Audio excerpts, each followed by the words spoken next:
Alright, welcome back to yet another Wizarding Wars event. This week we've just got a quick best of three for Revival between Mike Diaz and Jackson Parker. Let's go ahead and get that for you guys up on the screen.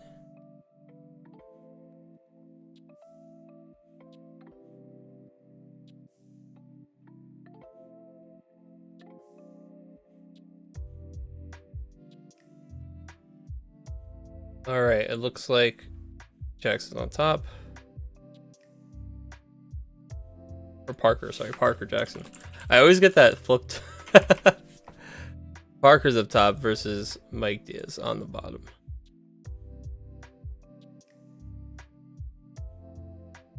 Okay.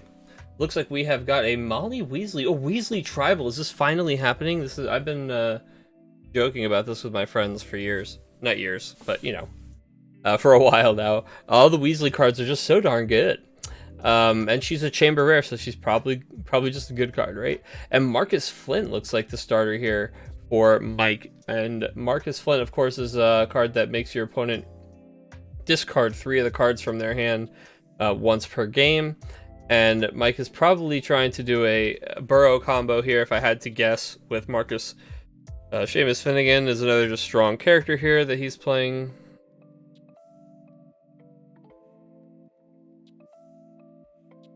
Interesting starting with the Marcus Flint. Marcus Flint often ends up being a really critical piece of getting your opponent's hand to the range that you need it in order to pull off the Snuffling Potion combo.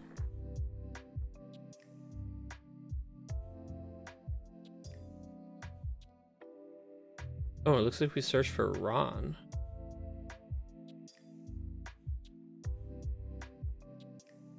I guess we're playing Classic.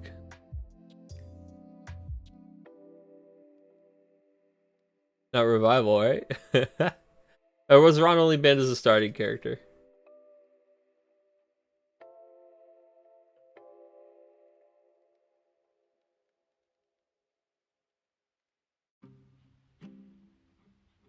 Well, either way.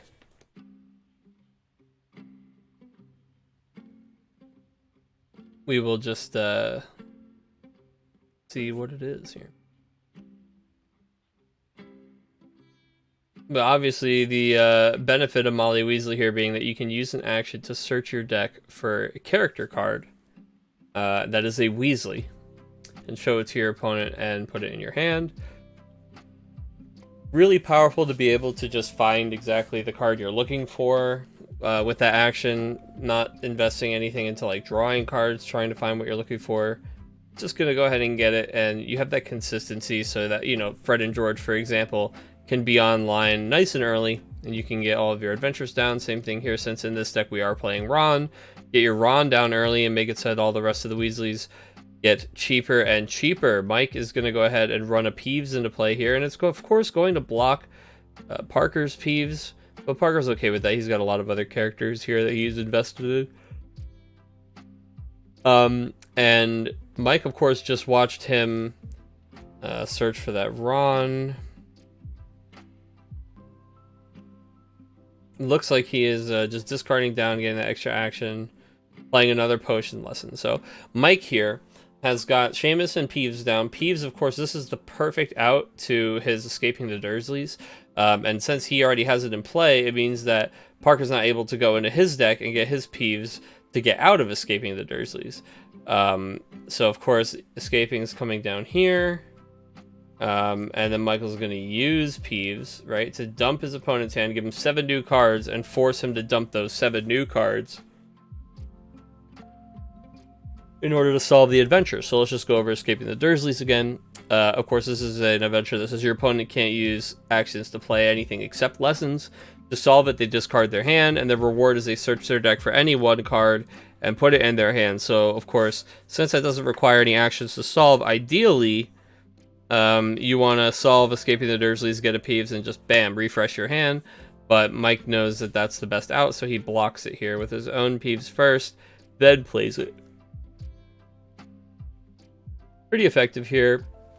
Parker decides, that's fine, no actions except to play lessons. Well, I needed to spend a little bit of time playing lesson cards anyway. Probably just going to dump all the lessons from his hand and then solve escaping the Dursleys. Leave it there for a while so that Mike can't replace it with another adventure. And too many uses of escaping the Dursleys, and Mike's going to be, or sorry, Parker's going to be in a position where he has enough Weasleys. Oh, look, we've got the Weasley twins. It's very interesting. For each of your turns, if you have an adventure in play, your opponent takes 2 damage. We're running both Fred and George and the Weasley twins in the deck.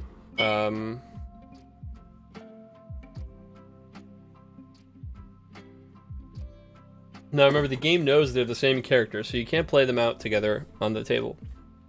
But I do think it's interesting, just filling our deck with those Weasley cards, making sure that we have a critical number of them. I do love the Burrow as a card, of course, especially as part of Burrow combo. But I wish that it did something for, like, especially since Molly goes and gets Weasleys for you. It'd be cool if there was a payoff. I mean, okay, I'm about to stop myself short here. I was about to say it'd be cool if there was a payoff for having all the Weasley characters on the table at once, but there is an insane payoff for having at least Ron, Ginny, and insert Fred and George. Or I was gonna say insert other kids here. Fred and George characters down.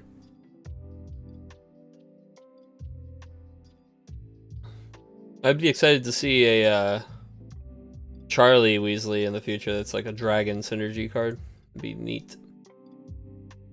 Alright, looks like what Parker got was Ginny. That's fine. I guess these guys are playing a classic, seems like. Since he's got Ginny in the deck. And of course, Caught by Snape. Yeah, he's playing a classic deck here with revival cards added in. That's fine.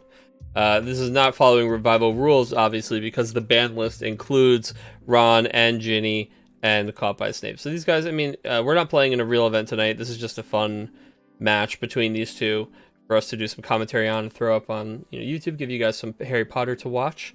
But of course, this is kind of an in-between format here. They're playing with revival cards, but he's not using the ban list, so it's interesting. More of a classic style deck here.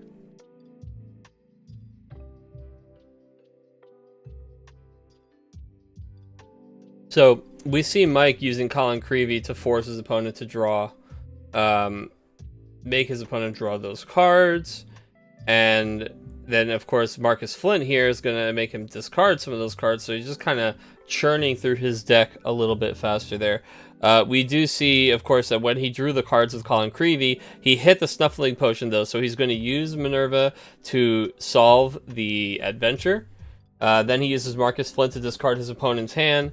Then he's going to discard Memory Charm and the Potion in order to gain an action. And yeah, he's going to play Burrow and Snuffling Potion, and that's going to be game 1. He has enough lessons because he snuck this McGonagall out. Now, this McGonagall I want to talk a little bit about. Yeah, this is exciting. This is how the game was won. But really, McGonagall is how he won. He was able to play down this character.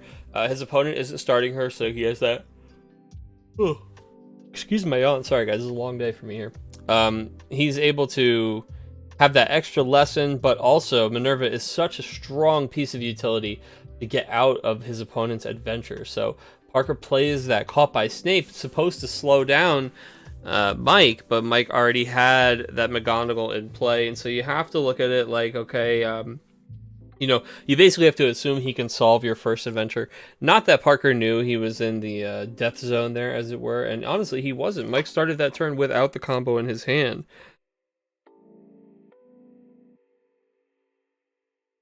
So I don't really think that there was anything Parker necessarily did wrong there.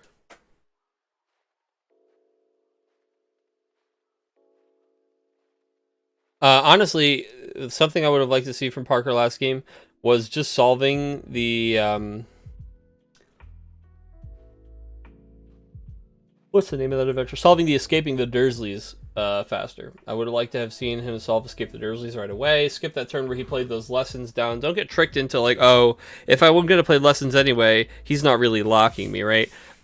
Because you know that his game plan is to kind of combo you out here. So Ginny Weasley's really strong for you. she's going to not only help you draw cards to get to whatever you want to do next, but she helps you fill your hand with cards to get away from that burrow combo.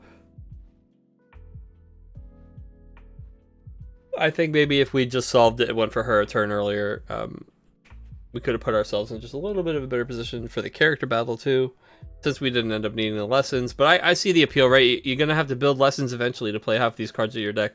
So, you know, it seems like a good time to do it. As good a time as any. Wizard Chess, interesting choice here. This is a cool item we don't see a lot. This is, again, another chamber rare, so you got to always give it a second look. You may use an action to discard one of your opponent's lessons from play and deal 2 damage to your opponent. So it's pretty cool. It really messes with them, makes them have to use an action at least in addition to whatever they wanted to do next turn, especially since a lot of these decks in the competitive side of things really always have these lessons fine-tuned down to certain, like, I was going to call them splits, but that's not really what we were looking for. Certain, like, thresholds, right? Like, okay, in this deck, he wants to get to 5 and stop, or push to 9, right? And he doesn't want to be anywhere between 5 and 9. The push to 9 happens if you get caught by Snape when you're about to hit 5. Cauldron helps you get there, too. And really, 9 is only if you absolutely have the memory trap. This is like a real long game type of strategy, getting to the 9. Because, you know, you figure you're going to win if you find this stuff early to mid-game, so they're probably using a control strategy against you if you're not winning. And the control strategy hitting you with the... with like a bunch of caught by Snapes ends up meaning you're building all these lessons to get through the caught by Snape, and then pop! You get up to 9, and you're able to break out and fulfill the combo there. If there's one thing I pride myself on, it's my memory charms. Oh, foreshadowing.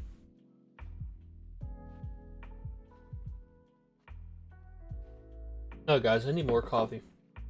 We had about 3 feet of snow, just under, where I live over the last day and a half or so here.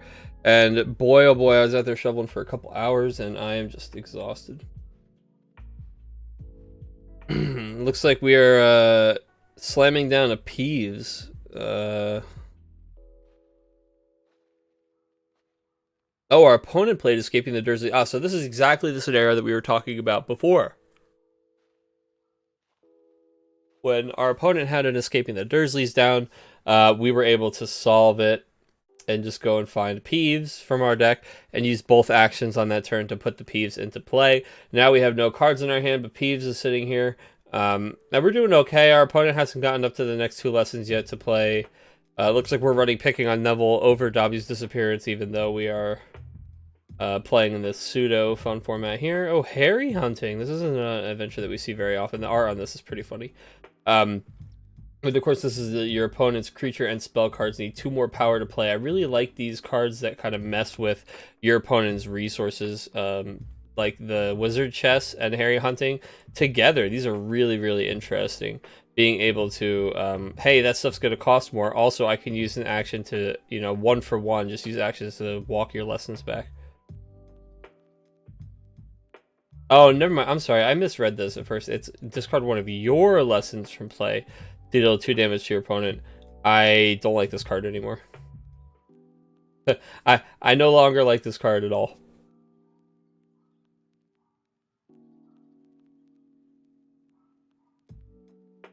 I do still like Harry Hunting, though. Harry Hunting looks like it's going to be 7 cards in your hand you have to discard to solve this, so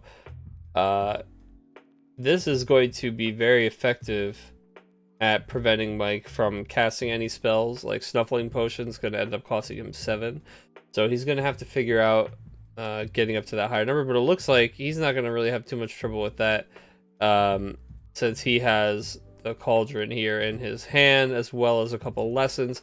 Looks like he's going to opt to play Locked In here. Looking at what his opponent is discarding, he can see the Picking on Neville's, and he knows that if he bounces those 2 for the Cauldron early, he can get really, really punished for that. So we don't want to go ahead and get rid of our 2 lessons for an item just yet, because if our opponent just goes makes us get rid of the item, we walk ourselves back a lot of tempo. Locked in, speaking of tempo, is going to go ahead and stop Parker from getting 2 actions a turn. It will restrict him down to 1 action, and he has to choose 4 cards in his hand and discard them in order to solve. The reward, of course, is that he will draw 2 cards at the end of all that. The real benefit of locked in is forcing your opponent to have a 1 action turn. They're going to have to immediately solve it. Otherwise, you've taken 2 actions away from them. Then you've taken 3 actions away from them. And it just starts to snowball out of control. And actually, at the time that this video goes up, we are probably going to have a new article on Dark Mark, all about advantage. It's about card advantage and action advantage. It's a little bit of a long one, but you know, I think it's a good read for you. If you are just getting into Harry Potter trading card game, you want to know a little bit more about why what's good is good and how some of these players are, you know, trying to build an advantage over each other and to get an edge. It's going to be a good read. Shameless self-plug, right?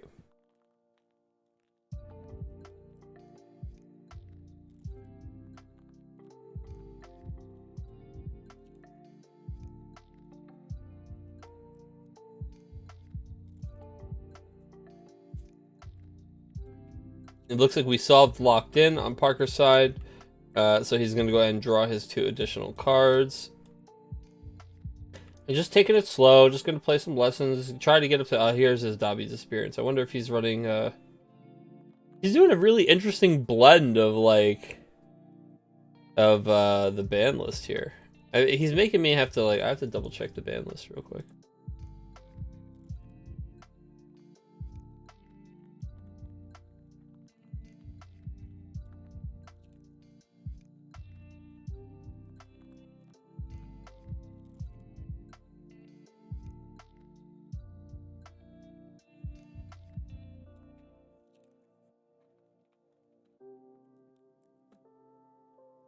I'm pretty sure the only one that was, the only character that you're still allowed to play is Fred and George, as long as you don't start with them. And that, Dobby's was restricted to 1, but Ginny, Ron, and Called by Saint were just straight up banned. So yeah, I wonder if he's running 4 Dobbies. I wonder if he's restricted himself to 1 Dobby despite running the other cards. I don't know. We've seen 4 picking on Neville's already, though, and this is the first Dobbies we've seen in 2 games. That might not be true. I wasn't looking too closely in game 1, but I don't remember seeing one.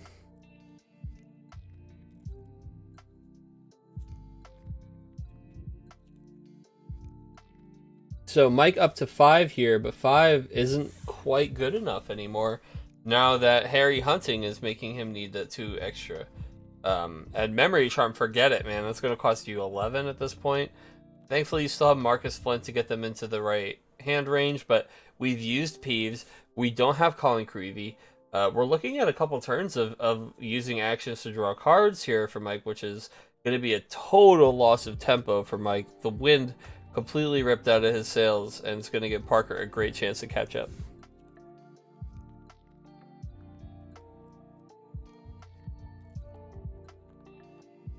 Bruisewort Bomb here. Parker looking for the healing card that isn't going to cost him a lesson in play. I can respect that.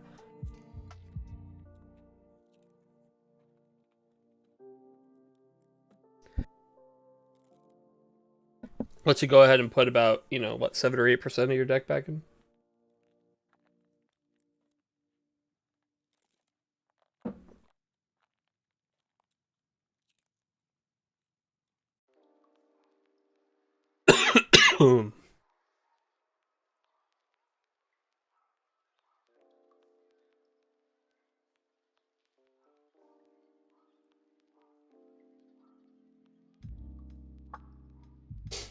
Alright, so Mike decides, I don't want to use actions to draw cards. He knows that that's not ideal. So we're going to go ahead and we're going to build, because now we're at 7. Self-stirring cauldron puts us to 9. Oh god, another P's. That's not what we want. Self-stirring cauldron puts us to 9. Normally we would be memory charming right now, but Harry hunting. Again, I have to highlight this. I really like this from Parker. Harry hunting is just ruining that tempo. He's changing the curve, changing the rules here. Is that Dudley and his friend there? They're changing the rules. And they're saying that, no, that's going to cost you 2 more. It's going to cost you. It's going to cost you, Harry. So we're messing things up for Mike. He's 9 is already his moonshot, right? He doesn't ever want to build higher than 9. 9 already sounds like it's so high. And here, instead, being forced to deal with this cost increase, this inflation.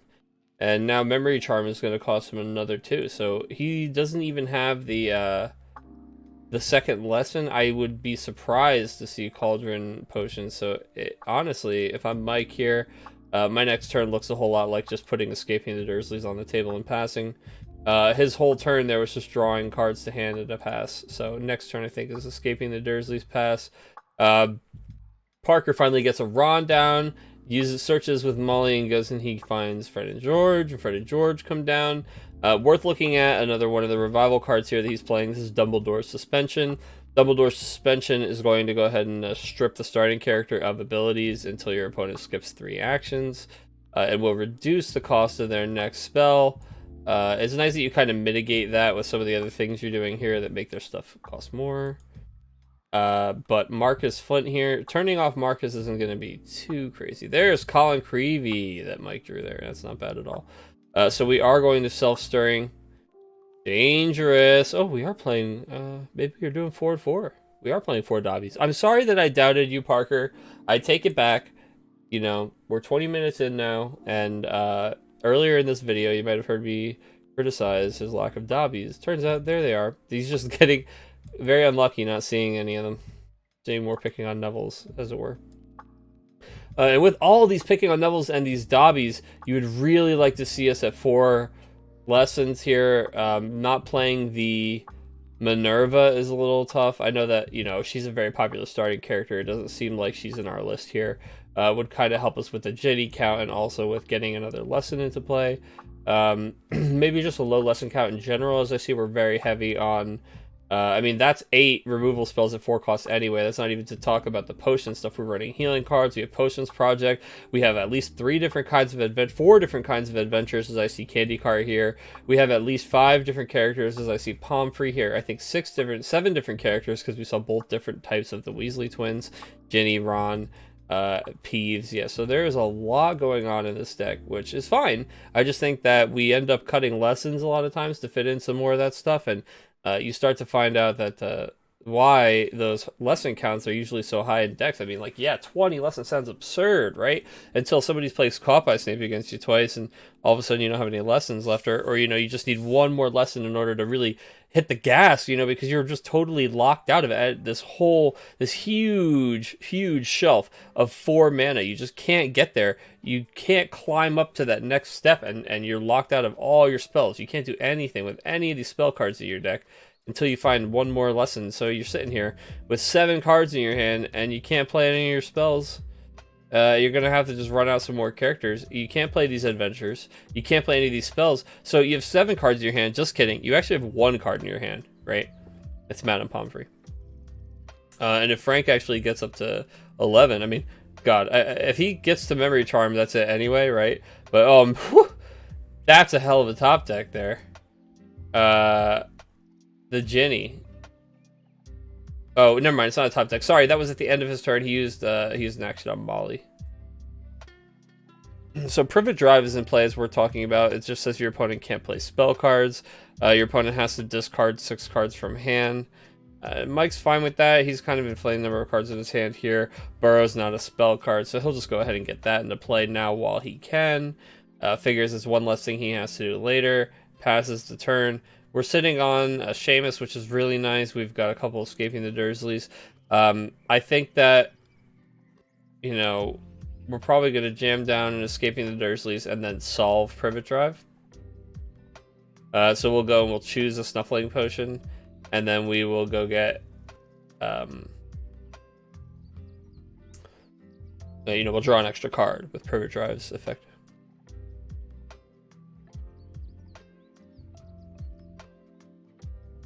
We have Snuffling already, actually, sorry. Yeah, so we play Escaping the Dursleys here. On our next turn, then we solve this. Then he can't do anything to get out, you know, he can't go get one card. If he puts his hand down to 1, we're set already. We have Burrow, Snufflings in the hand. He can't bounce it because Escaping the Dursleys says they can't use actions to play those things. So his best defense now would be replacing this adventure with something that Frank can't solve. So actually putting the Caught by Snape in here would be really good. It looks like that might be what we're doing. It looks like we're replacing... Whoa, man! We're not even streaming tonight, so yeah, he's just on the right wavelength here. I think Parker saw that play. I think that's the right play. You have to do that. You got to play the Caught by Snape and just lock down Mike's turn, force him into playing the lessons. He doesn't have a way out of it. He doesn't have the McGonagall down. You know that he is going to have to do this honestly. And so Mike draws a card, and you know, thankfully he's got 2 cards here, 2 lessons. He could start investing, but that is going to put the tempo back in Parker's favor here. Caught by Snape, and again, very strong card. Mike is going to go ahead and play those 2 lessons. Now, something to note about those 2 lessons is it does put him up to 11 finally. So now he's got it a couple ways. He doesn't even have to Escaping the Dursleys. He can just Memory Charm. He just has to get out of this Caught by Snape. So, you really hope he top decks a lesson here. And again, this is what we were just talking about, where running a number of lessons that's, you know, relatively high is critical for things like this. For like, hey, man, I've got 3 different ways to win the game in my hand. I just need to be able to play these cards. And, you know, we're too deep on Caught by Snape. We've already invested a full turn into trying to break out of it.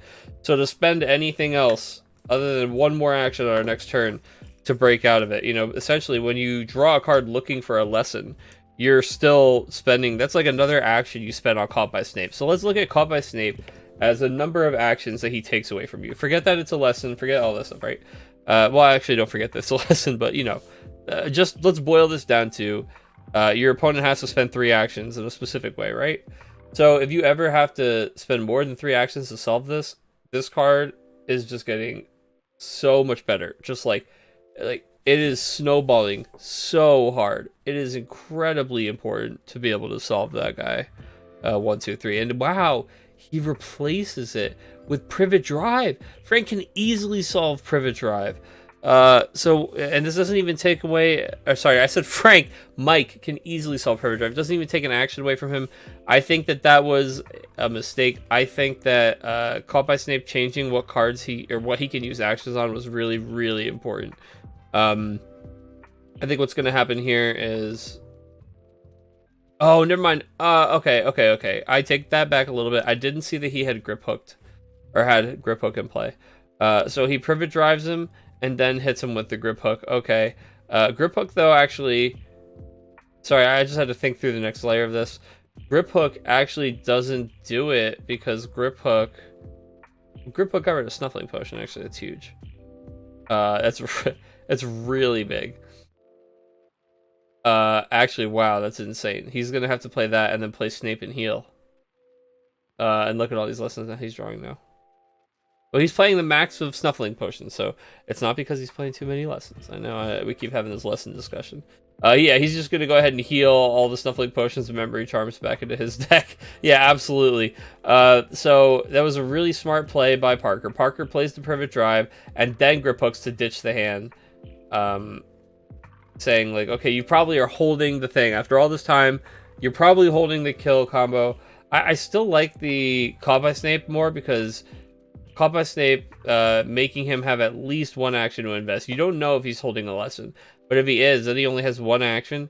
And this deck isn't playing, you know, there's no reds, there's no platform 93 quarters. He can't just create actions. He can give himself actions back. And Seamus isn't on the table, so you just can't. He can't create them out of anything that he already has in play. He can't plus actions. So.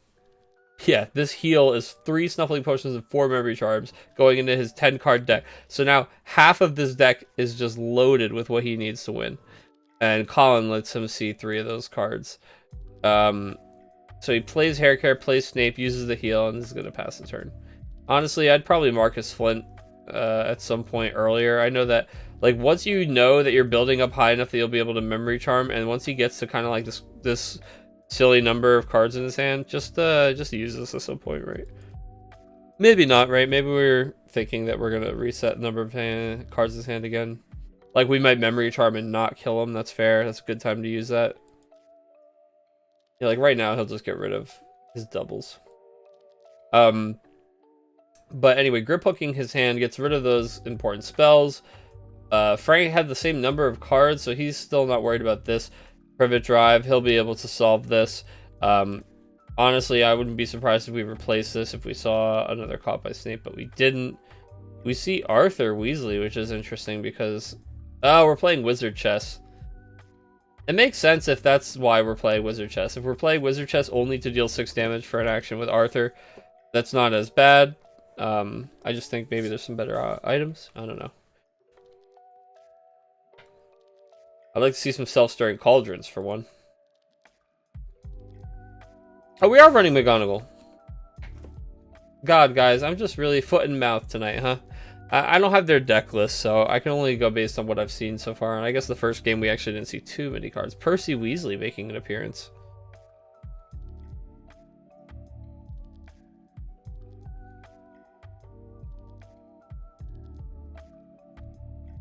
The slow burn on some of these Weasley characters. It's like Percy deals 1 damage to them at the end of their turn if they played certain cards. You have what's their face? What's the card that dealt Wizard Chess? That is like you discard your own lesson to deal 2 damage. Oh well, even if we're just Wizard Chessing for Arthur, Arthur is dealing 6 damage. It's these little plays. You'd almost like to focus a bit more on this stuff. You know, the like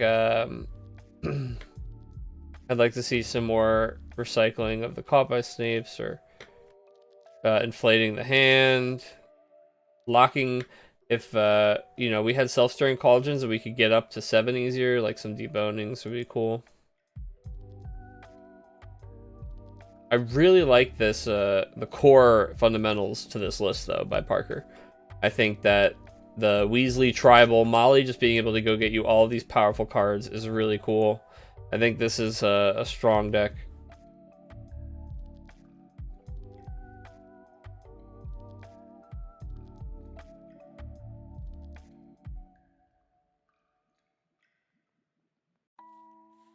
This is kind of interesting, guys. We haven't seen yet a deck that is using revival cards in tandem with the full classic unbanned thing. So I like that the first and maybe only time we've seen this for a while here is like a Molly Weasley tribal deck. I do like that the cards we landed on were Dumbledore Suspension, and I believe Dobby was the other one. I think this is a great situational adventure to have, especially, and this is very important, when Fred and George can just slip this guy in and out. You know, you can play it in between other adventures. It only costs 1 action, and you can replace your own.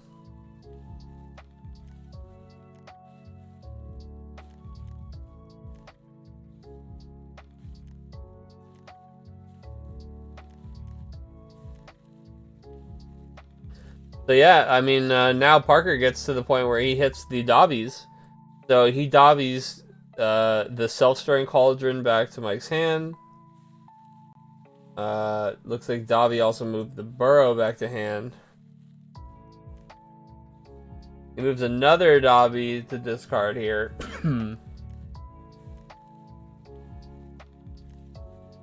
Oh, sorry, never mind. That was 1 and 2. Yeah.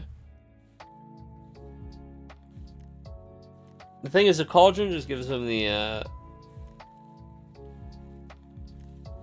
action back if he replays it to get to 9. There's plenty of cards in hand to stop Privet Drive.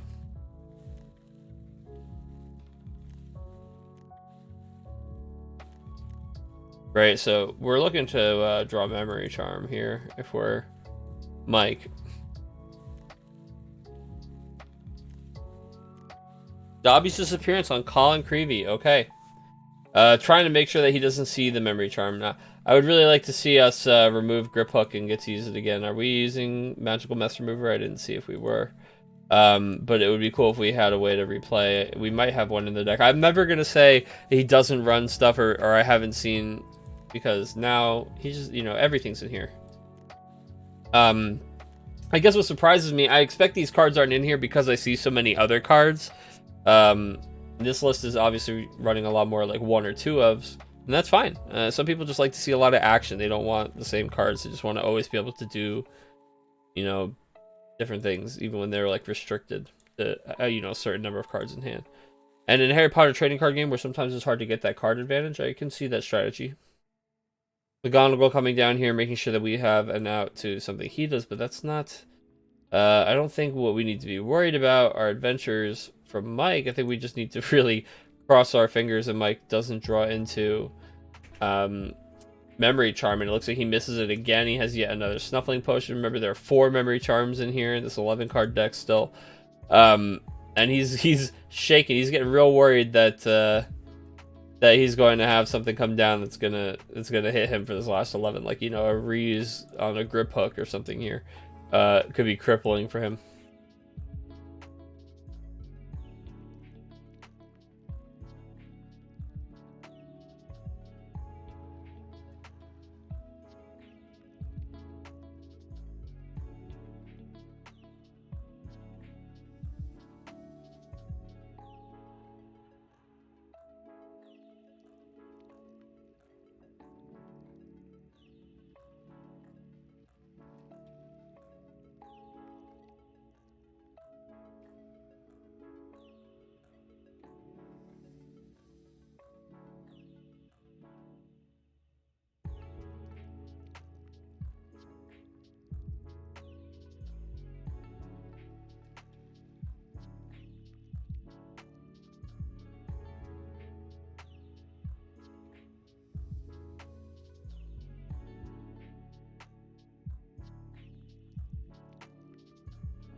Alright, we now have all 4 Snuffling Potions in our hand, and we have yet to see a Memory Charm. That slow burn here for Mike.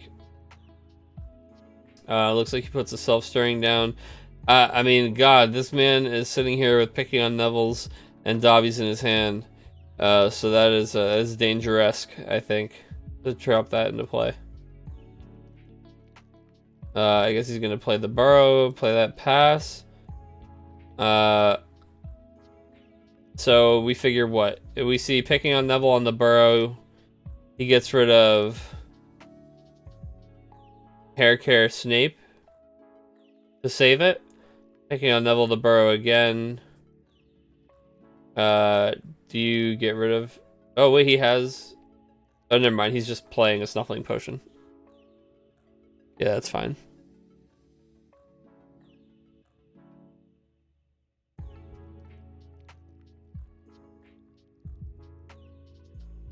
Why not? I mean, he doesn't have many other actions here. He's got 4 Snuffling Potions in the hand. Might as well just stop your opponent from drawing any cards. You know, he's not going to use Ginny now. He's not going to be able to do any of that.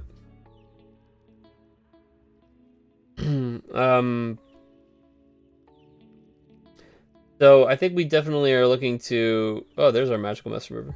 We're looking to Picking on Neville, the Burrow, like twice. Or sorry, Picking on Neville, the Self-Stirring Cauldron twice. And then after he sacks 4 things to keep it there, you Dobby it. That's the old dirty trick.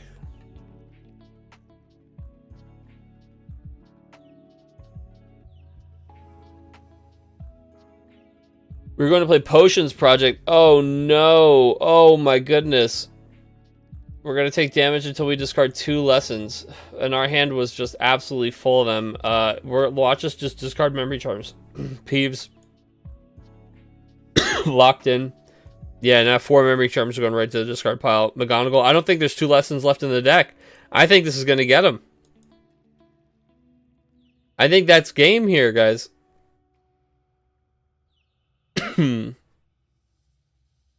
There's Memory Charm. Memory Charm. Memory Charm. Memory Charm. There they all are, man. Quirrell and GG.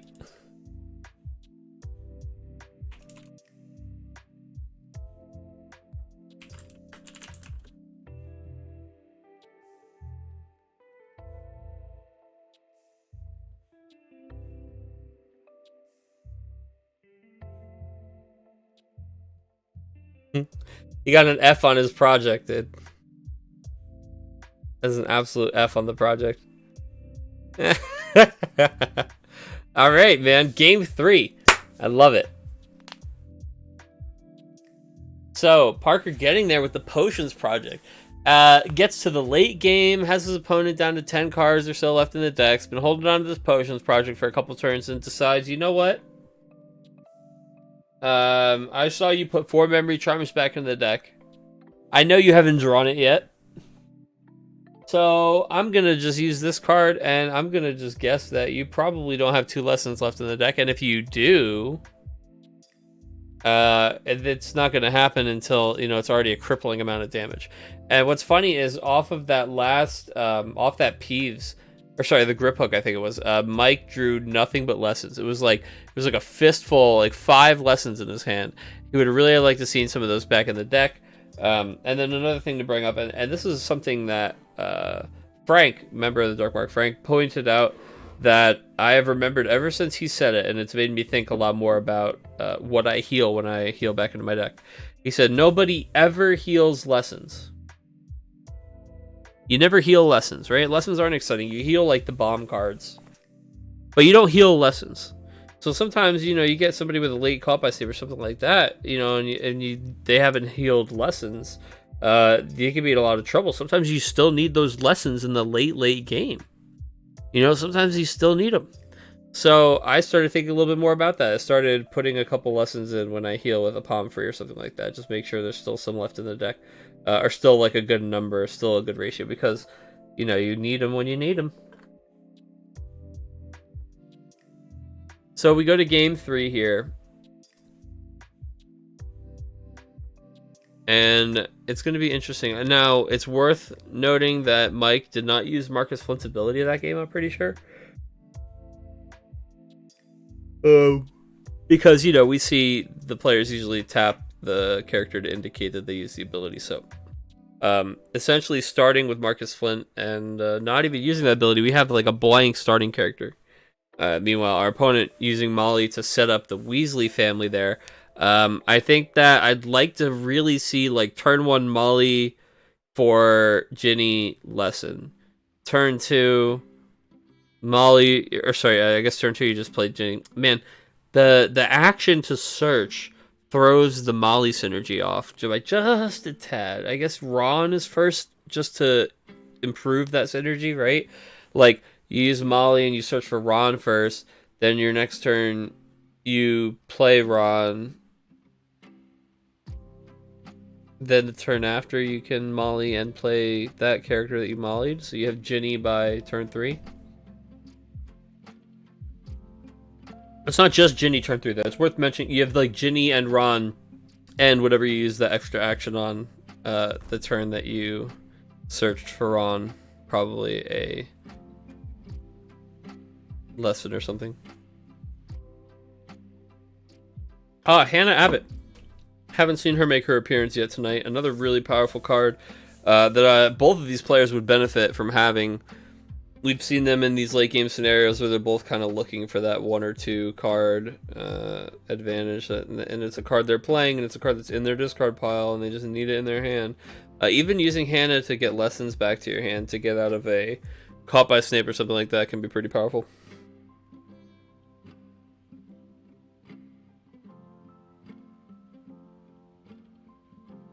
All right.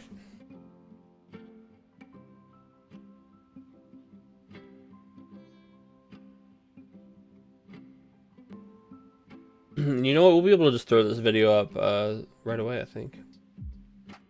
get this up tonight for you guys.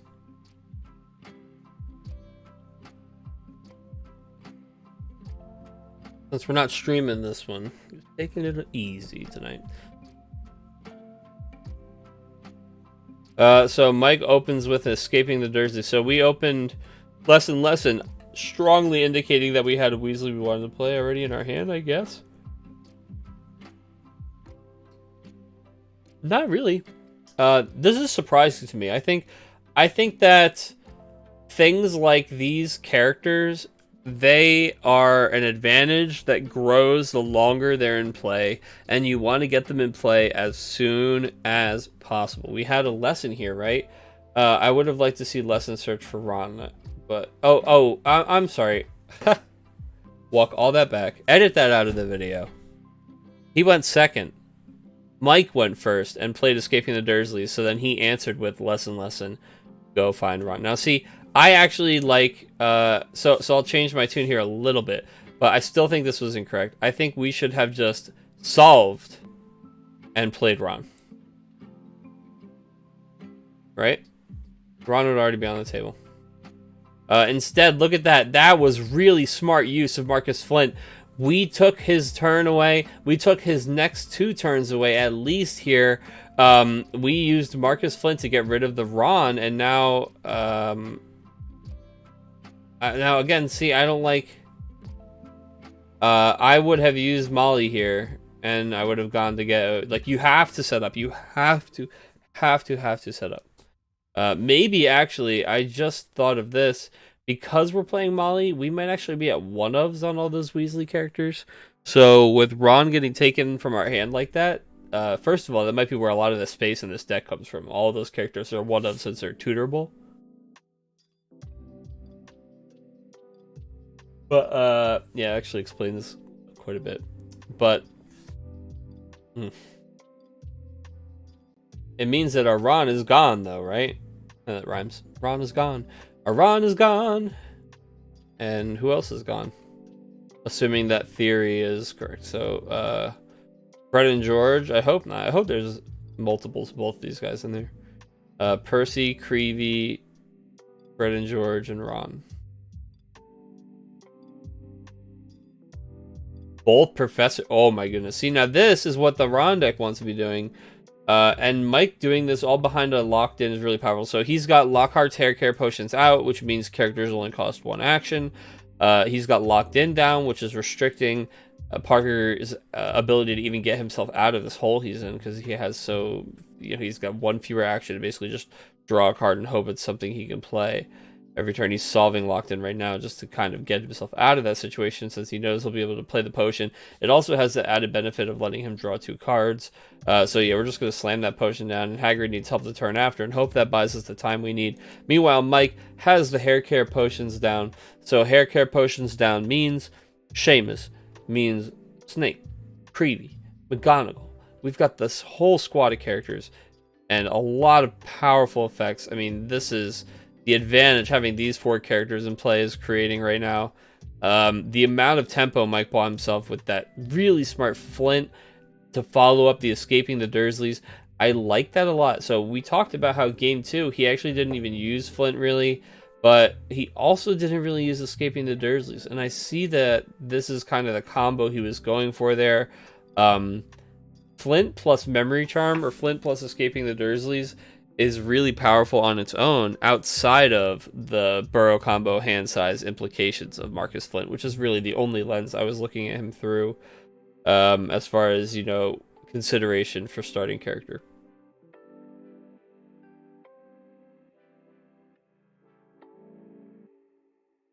So we played another potion here. We're trying to get up to, Cauldron. Once we Cauldron, we'll be up to enough to do anything, our Burrow combo, rather. Not anything. We will be at 6. McGonagall and Snape put in a lot of work, though. Actually, we only need to get the Charm. We really want to see a Charms lesson. Charms lesson would get us everything we need for Burrow. Flitwick, unfortunately, not nearly as good as his cohorts here. Snape heals 7, which is very strong. And potion is, there's a lot of very powerful potions cards you can only use for one potion, such as hair care potions, such as magical mess remover. And healing, very strong. Then McGonagall, of course, gets you out of adventures. Very unique ability, but extremely important and very useful. I mean, we literally won the other game because we were able to McGonagall our way out of a lock from one of the adventures. And last game, actually, we found ourselves in a bad position because we weren't able to play our McGonagall and get ourselves out. Now here, Frank is looking down the barrel of the combo, but he's missing that Charms lesson. Did he discard one this game? He has. He has discarded one, which means he can use Hannah Abbott here. But his opponent has too many cards in hand. So I do think we're trading... actually, that looks like a Seamus play here. I like playing Locked In, and I like using Snuffling here. But I see we played Self-Stirring... Wait. Oh, because he drew... he used... He used Creevy there, he drew 3 cards. Yeah, anyway. Then he played... he gained and played Locked In. Right? He's hoping his opponent solves the Locked In to drop his hand size. Because even though he's not showing it, even though Mike isn't showing it here, I feel like I might have just said Frank again recently, because I almost said it again there. They're brothers, guys. I get them confused a bunch. So Mike is sneakily hiding this Charms lesson in his discard pile here, right? And Hannah Abbott is going to be able to just turn herself sideways and trade the cards for what we need. See.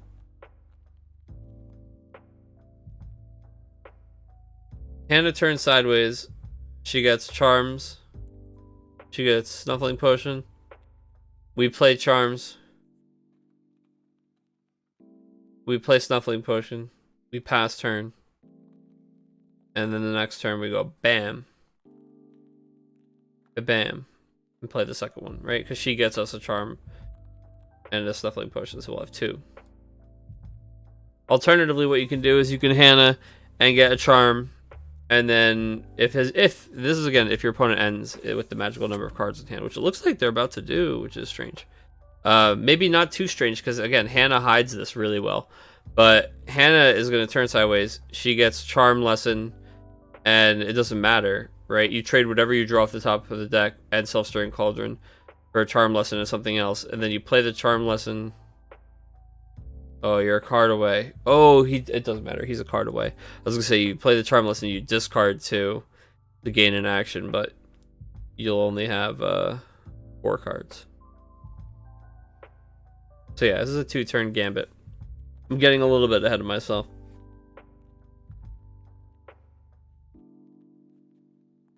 Seeing the win in 2 turns, though, is really, really powerful when your opponent is in this kind of position. Also, playing a Snuffling Potion here in the pre-combo turn and then using Hannah to get it back. Oh, and look at that. We top deck the Charms. But doing that really opens us up to being able to just stop our opponent here. Like, we play the Snuffling.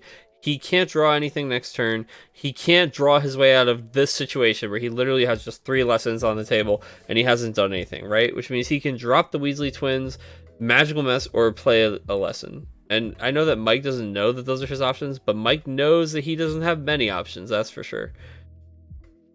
Excuse me. Mike rearranging the cards in his hand here, just taking a little look. So yeah, he's going to play the Charm and play the Snuffling Potion, please. Yes, alright, so he knows what's up. He plays the Snuffling Potion, and it locks Parker into this position. And the Hannah Abbott here is the green light. I mean, this is it. This is game. He has the kill. Hannah Abbott is the key here. The fact that we were in a position where we were able to set her up, and our opponent going down to 3 cards in hand is the other key. So basically, for all intents and purposes, this being on the table It's essentially like you look in the discard pile and you see, oh, snuffling potions are there.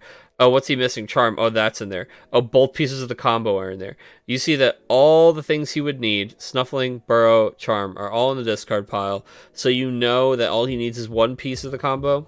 And you see that he's going to be able to get 3 actions and all this stuff, or have multiple turns. Yeah, see, there he goes. He's going to go trade them in. Um, and it's basically saying like, oh, hey, I have the kill. Oh, look, he did play the character. So you have to treat this like you know it's happening next turn, every turn, until you either get rid of Hannah or play something that stops him from playing cards.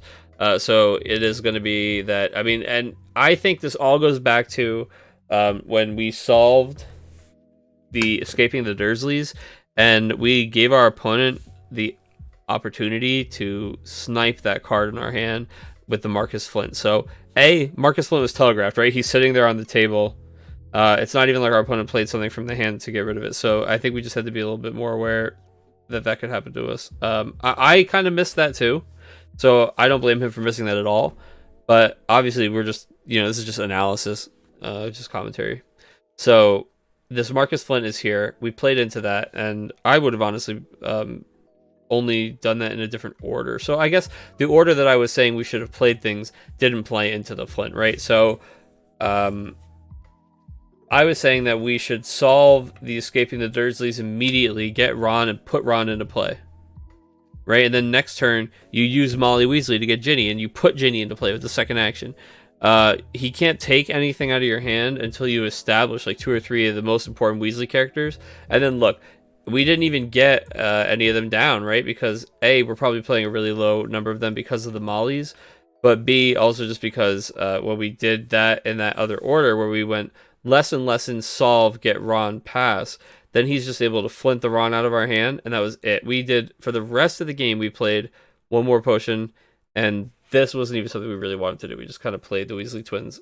So, and look at all the time, all this time Mike had to play 4 characters, get his item in, build up 5 characters, get, I just think that it all goes back to that escaping the Dursleys solve. And if Parker had solved that in a different order, I think he would have been in a really good position this game. And seeing what he did last game and how effective it was against Mike, I think this could have been a lot closer. I think Parker is going to be watching things like that and learning from his plays like that, probably talking it out right now, if not when it happened, and getting, we're not going to see that again from Parker. I think that we're going to see just this play improve. I really like this deck, and I think that this is just going to get sharpened up too. I think Molly is a good call. This is cool. This is a character we haven't really seen explored too much, and I love it. I love Weasley Tribal. Also, this from Mike, cool to see the theme. I know we know that this is a win con, but outside of the Snuffling combo, cool things about this deck, starting with Marcus Flint, makes all of our escaping the Dursleys that much more powerful. I mean, we watched that combo literally take Parker out of the game in Game 3. Also, the Memory Charm combo with Marcus Flint is really, really neat. I like that. That just improves the quality of those cards. It makes them get rid of their entire hand. But also have to highlight Searching for Harry, right? Hunting for Harry? Harry Hunting. That's the name of the adventure. That threw off Mike's tempo in Game 2. That was really, really important. That was critical to Parker's win. So all in all, that was a great best of 3. I really enjoyed watching that. I hope you guys do too.